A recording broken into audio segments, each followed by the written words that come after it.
It's the afternoon of October 21st, and Preston and I kayaked in to a piece of public land, and we're basically set up in a big oak flat.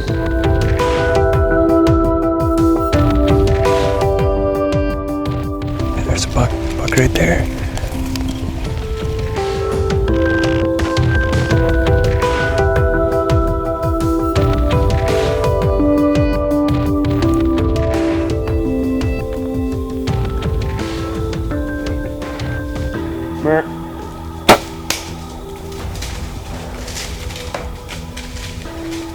Unreal. Unbelievable. Midwest Whitetail is brought to you by Hoyt Archery, Fuse Accessories, Realtree, Muddy Outdoors, Cabela's, Rocket Broadheads, Scott Archery, Frigid Forage, Trophy Rock, Easton Arrows, RTP Outdoors, Non-Typical Wildlife Solutions, Ozonics, Wilderness Athlete, Grizzly Coolers, Redneck Hunting Blinds, and Nikon.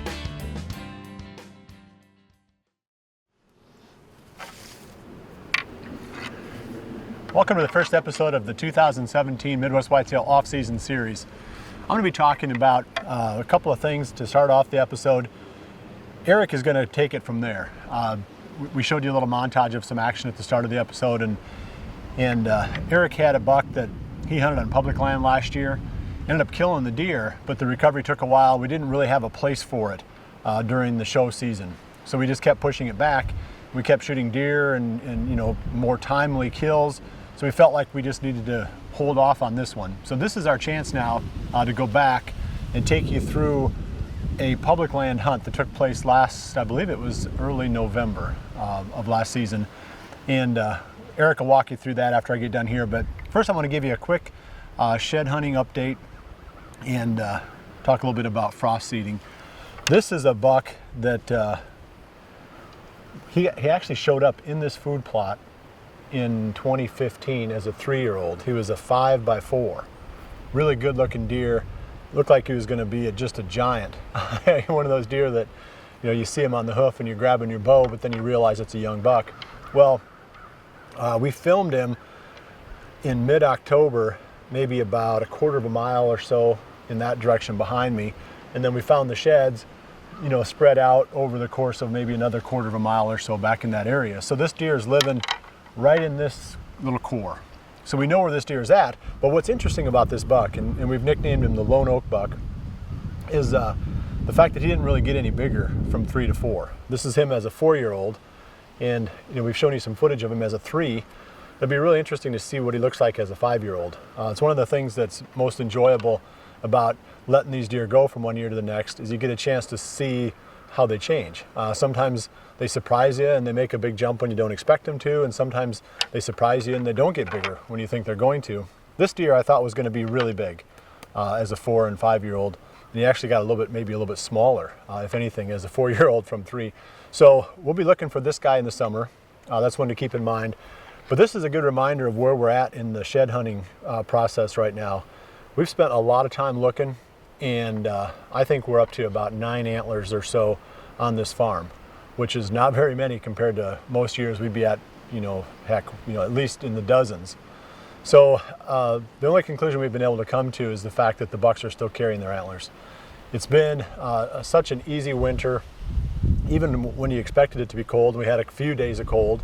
We didn't get any snow with it, you know, so the deer constantly had plenty of food, and then it warmed right back up again. So I just think they're still carrying their antlers. But from here forward, typically the whole month of March is prime time for finding antlers. So I wouldn't wait any longer, but it's just been surprisingly slower this year than what it's been most years. So I'm gonna move on. This is the field where I killed Skinny last year. And this is we call him the Lone Oak food plot. That's how this buck got his name, the Lone Oak Buck, because he was right in here. But I've got a project now. I need to frost seed this. The thing you run into with these poor man plots and these little small food plots that we etch out of the timber. On dry years, the roots of the trees are still underneath the food plots, are underneath the soil. So you don't get a lot of subsoil moisture because the trees are sucking it out. So if you get a dry period like we had a really dry June, then we had a really dry September, October, and this food plot more or less died. There's a little bit of clover left in there now, but there's a lot of bare dirt. So I think I can salvage this one. I'm gonna sure try. I'm gonna go ahead and do some frost seeding now, and then come back again and see how it looks in the early summer. And if it looks like it's bouncing back, then we'll keep it in clover. If not, I'll till it under and we'll put it in big and beastie for this coming fall. But people have been asking a lot of questions about frost seeding with as warm as it's been, if it still works. We do have some colder weather coming. We do have some freezing temperatures at night over the next few days that will definitely, you consider a typical frost seeding scenario. But you really don't need frost in order for frost seeding to work. As long as you've got sufficient moisture in the spring where you get some good rains to pound the seed in, you get a little bit of seed to soil contact, and then you have that more or less continuous moisture that you get in the early spring, that's going to be enough to germinate the seed and get it growing. Even without the freeze-thaw cycles of working the seed into the ground, you can still get the benefits of frost seeding even if it doesn't freeze again. So I'll do this style of broadcast seeding clear up into into April some years, as long as I've got a couple of good rains coming that'll pound the seed in and really get that germination process started. I'm not afraid to throw the seed on top of the ground. You don't really want to wait and drill it in if you can spread it ahead of time. But normally you wait until it dries up enough where you can get into the fields and work them. Well, then you've already missed about a 3-week or even a month-long period where there was a lot of moisture, where the seed could have been germinating, getting some roots down, the little plants getting some roots down. That makes them a lot hardier when they get into the drier periods of the summer. So getting the clover on the ground as quick as possible is a smart move, even if it's not going to be a frost. So don't worry about the word frost when you're considering frost seeding. Think of it as just broadcasting clover. Now I'm putting in probably about a half rate, roughly. There is clover here, so I'm not putting down a full rate of seed. It's about half of what I would normally put in for a plot this size. So keep that in mind. I mean, your seeding rate when you're frost seeding, generally you want to go a little bit on the heavy side, just because not every single seed is going to germinate because the conditions may not be perfect. But in this case, I'm going to go a little bit on the light side because we've already got some clover in here.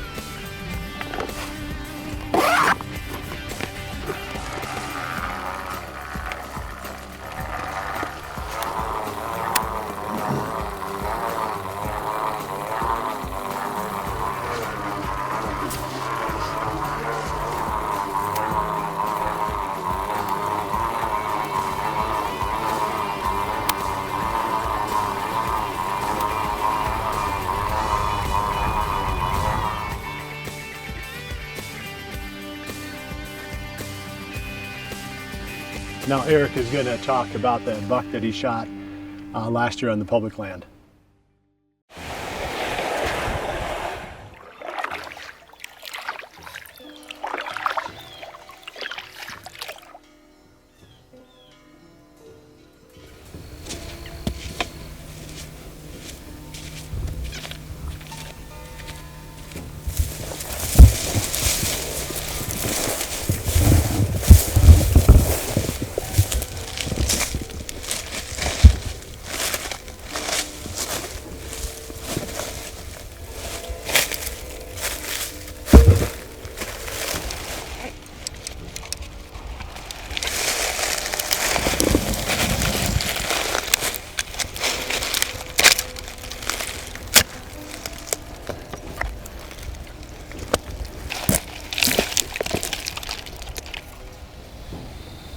It's the afternoon of October 21st, and Preston and I kayaked into a piece of public land that I've never been here before, and Greg and Aaron have actually scouted the north side of where we're at right now, and we're basically set up in a big oak flat.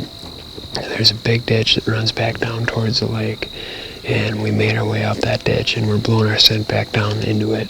So it is really still tonight, so I guess the hope is even though there is no wind, that the thermals go down to the lowest point. So we made a little bit of noise getting in here. It's just so hard when you get these real dead still nights to get set up without feeling like you didn't screw anything up. But we made it, we're set up, and we got about an hour and a half, 2 hours of daylight left. So we're gonna sit tight and we'll see what happens.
It's about 6 o'clock, and we just had a doe in her fawn, and then a small 1.5-year-old buck come in, kind of chasing her around. We were watching that doe down in the ditch, and then we heard a grunt, and sure enough, there was a little buck behind her, kind of pushing him around and stuff. But they actually came from the area that we walked up. We walked up that ditch. She didn't pick up our scent in that ditch, but once she got up out and started getting a little closer to the stand, she picked up our ground scent and looked up at the tree at us. So she blew and ran off. What we're really hoping in this last hour is that we can get a buck to come from the east. That would be basically the opposite direction that they came from. It would just be really hard to shoot back down that way. We just don't have the stand set up for that shot. So we got about an hour left. We're just gonna stick it out and see what happens.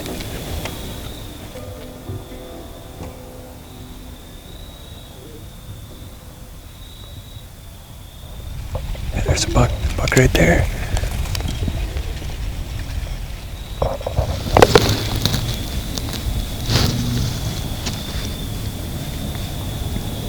I just saw an antler. You see him? Oh yeah, dude, stud. Giant. Where is he? Right there, dude. Like 30 yards.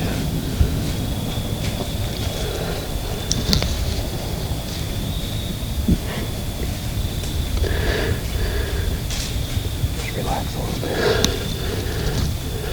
Just take a deep breath there.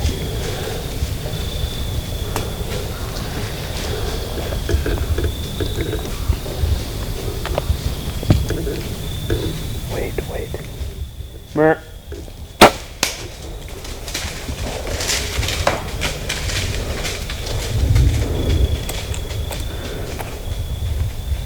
Just watch it.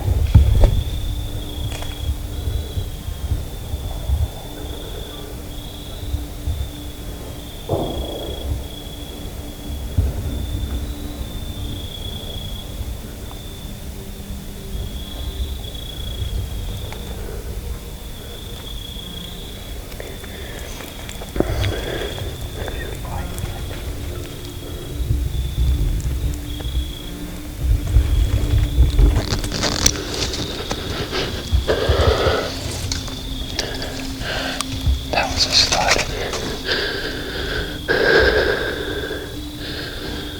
I'm really not sure at all about the hit. I definitely didn't get a lot of penetration.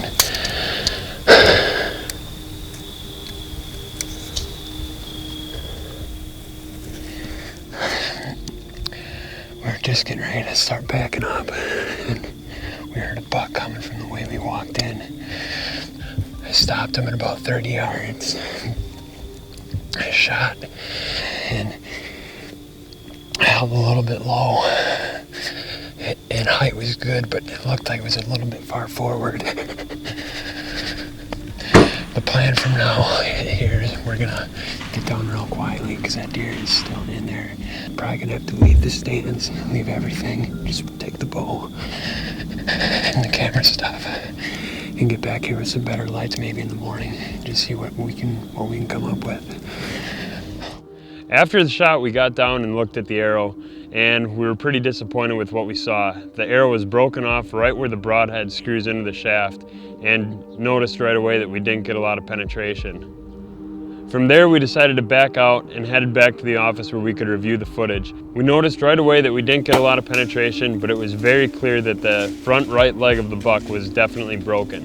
As we talked with the guys and kind of went over our options, we actually compared the footage to a buck that Aaron Warburton shot back in 2011 when he was an intern. After comparing the two shots, they were both very similar, hitting low and in the leg. With Aaron's shot, he hit the heart and the deer expired shortly thereafter, so we headed back in that night with high hopes of hopefully finding the deer dead.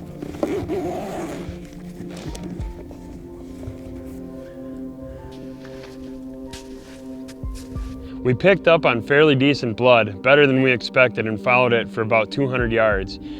But at that point, we realized it was likely not a heart shot, judging from the distance that he traveled from the shot. We stayed in constant communication with some of the guys back at the office, and they encouraged Preston and I to just keep pushing the deer, knowing that it was a broken bone and more or less just a flesh wound. We had to keep that from clotting up and stopping the blood, so our goal was to keep him on his feet for as long as we could.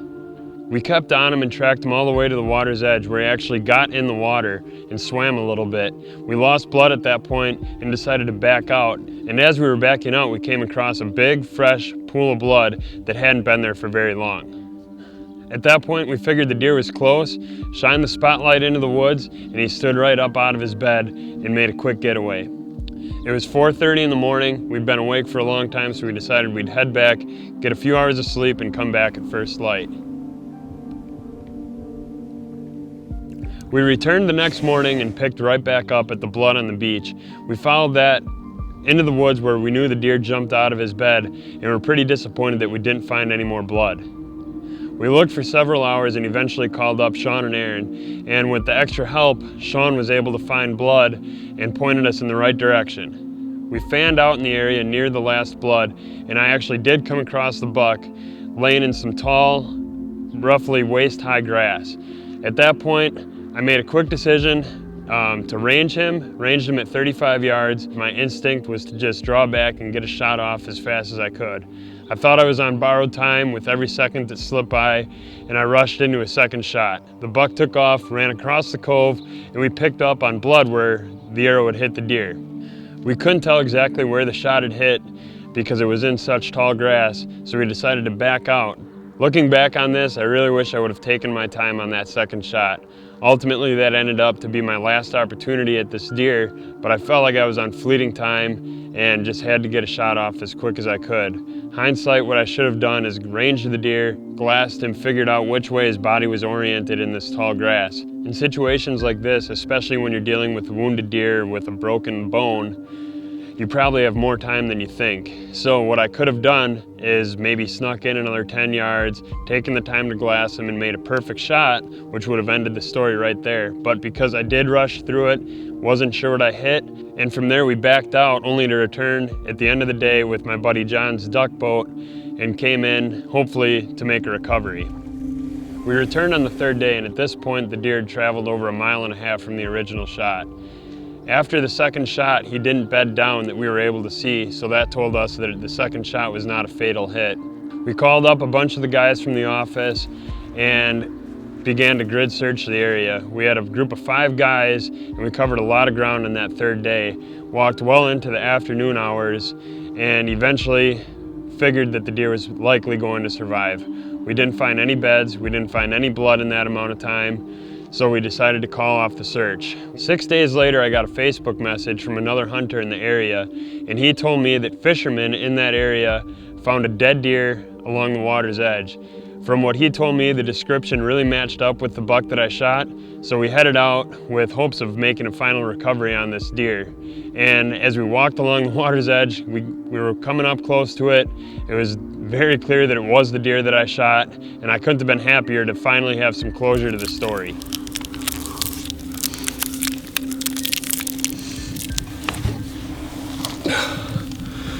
Unreal. Unbelievable. I was happy to have some closure to this story, but it wasn't a full sense of satisfaction because the entire deer went to waste. All I left with this was a pair of antlers, and that's definitely not the ultimate goal when hunting. There were a lot of things that I should have done differently in this situation. The first being that I shouldn't have given up on the shot. Just because you have a marginally hit deer doesn't mean that that situation is going to go away. What I really should have done is continued to stay at it after that third day. After we spent 3 days tracking this deer, basically all day events in all of those cases, I just got so drained and so exhausted mentally and physically from keeping up on the trail that I kept trying to convince myself that this deer had a chance of surviving. Now, looking back on it, that obviously wasn't the case. And what I should have done is saturated that area with trail cameras and just put in some constant effort every day, whether that means walking a whole chunk in a 1 square mile or simply just walking a ditch every day after work. There's a little bit that you can do in some capacity in these situations that'll really go a long way. Had I done that, I potentially could have found the deer shortly thereafter its death, or found it alive in its bed and came up with a game plan then to close the deal at that point. But like I said, this is my biggest buck ever, and I'm still very proud of it. And what I'm even more proud of is that in this situation, this is a great example of hunters coming together. If it wouldn't have been for the other hunter in that area, who is essentially hunting the same deer I am out there on public land, if it hadn't been for him notifying me that this deer was dead in the area, I wouldn't have any closure to this story, and I'd be wondering about it every day. So I'm really thankful for the help from that other hunter, and it really restores my faith in the hunting community. All things aside, I am glad that I was able to go through this situation at an early age in my hunting career. It's something that if you hunt long enough, you're gonna make bad shots, or you know somebody who's made a bad shot. So looking back on this, I hope that you guys can learn from some of the mistakes that I made in this situation and take those and use them to your advantage if you're ever in a situation similar to this.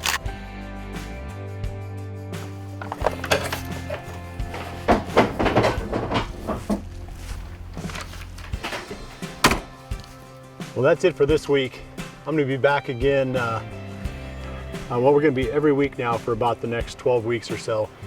I don't know what we're going to talk about next week. I'm hoping that we can find some shed antlers. We can start getting into that part of the off-season content. We have a lot of fun usually producing the shed hunting shows. We bring out all the antlers from bucks we've seen in the past. For sure there's bucks here that we haven't found the antlers to. Whether they're still carrying or not, I don't know, but there's a lot of looking that we still have to do. So we'll bring you some of that next week, and we'll talk about all kinds of different topics: shooting bows, scouting, tree stand placement. We'll just start really diving into a little bit more of the strategy of hunting than what we have time to do during the fall. In the fall, a lot of times we're talking about patterning deer, which bucks we're hunting. Now we're going to talk about the big picture a little bit more. So I appreciate you joining me this week. We'll see you right back here again next week for the next episode of Midwest Whitetail Off Season. And remember to always dream big.